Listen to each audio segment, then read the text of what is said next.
আসসালামু আলাইকুম। আমি সাথে আছি তান্ত্রিক ইব্রাহিম চিশতি। তো আপনাদেরকে আজকে শিখাবো ভিন্ন ধরনের মন্ত্র। আমি পূর্বে একটি ভিডিও দিয়েছিলাম পিঠা নষ্ট করার।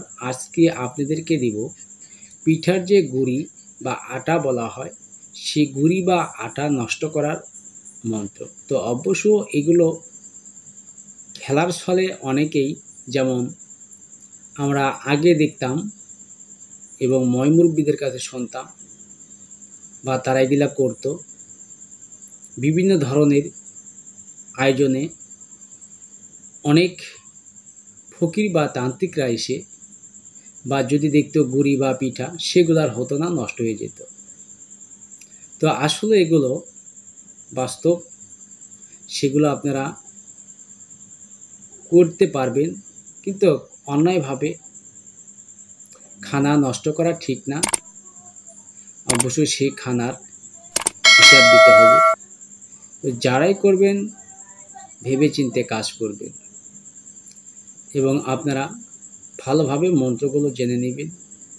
এবং এই মন্ত্রগুলো আমার চ্যানেলে যতগুলো মন্ত্র আছে, মন্ত্রগুলো তন্ত্র মন্ত্র যা বা টটকা যা আছে, সেগুলো প্রয়োগ করার পূর্বে ভালো সিদ্ধিগুরু বা তান্ত্রিক গুরুর কাছে ভালোভাবে জেনে বুঝে নিয়ে কাজ করবেন।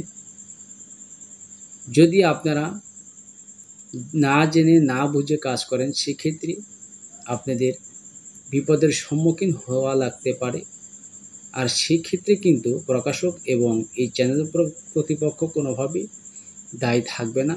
তাই চিন্তা ভাবনা করে কাজ করবেন। তো বেশি কথা না বাড়িয়ে আপনাদেরকে নিয়ে যাব সরাসরি স্ক্রিনে মন্ত্রের দিকে। তারপরে আমি নিয়মটি বলে দিচ্ছি। চলুন স্ক্রিনে মন্ত্রটি দেখে নেওয়া যাক।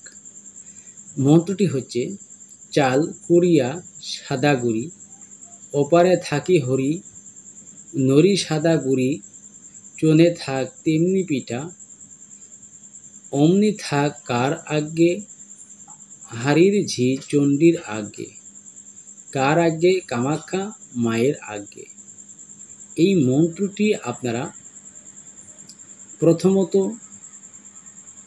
221 বার জপ করে সিদ্ধি করে নিতে হবে এবং মন্ত্র সিদ্ধির আগে আপনাকে বাকসিদ্ধি করতে হবে। বাকসিদ্ধি করে তারপরে মন্ত্র সিদ্ধি করে নেবেন। সিদ্ধি হয়ে যাবার পর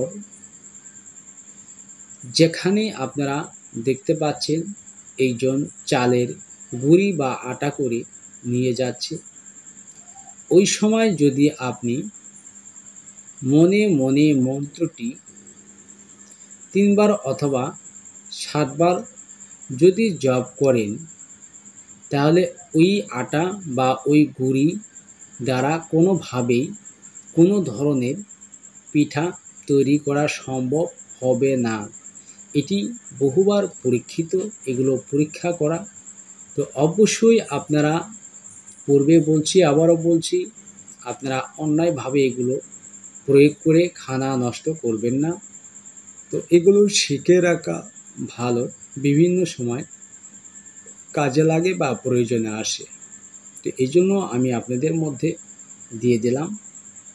তবুও যদি বুঝতে আপনাদের অসুবিধা হয় বা অসুবিধা হয়ে থাকে, তাহলে স্ক্রিনে দেওয়া এই হোয়াটসঅ্যাপ নাম্বারে যোগাযোগ করে নেবেন এবং আপনাদের মূল্যবান মতামত কমেন্ট বক্সে জানিয়ে দিবেন। ভিডিওটি একটি লাইক করে যাবেন এবং ভিডিওটি আপনাদের বন্ধুবান্ধবের মধ্যে শেয়ার করে ছড়িয়ে দিবেন।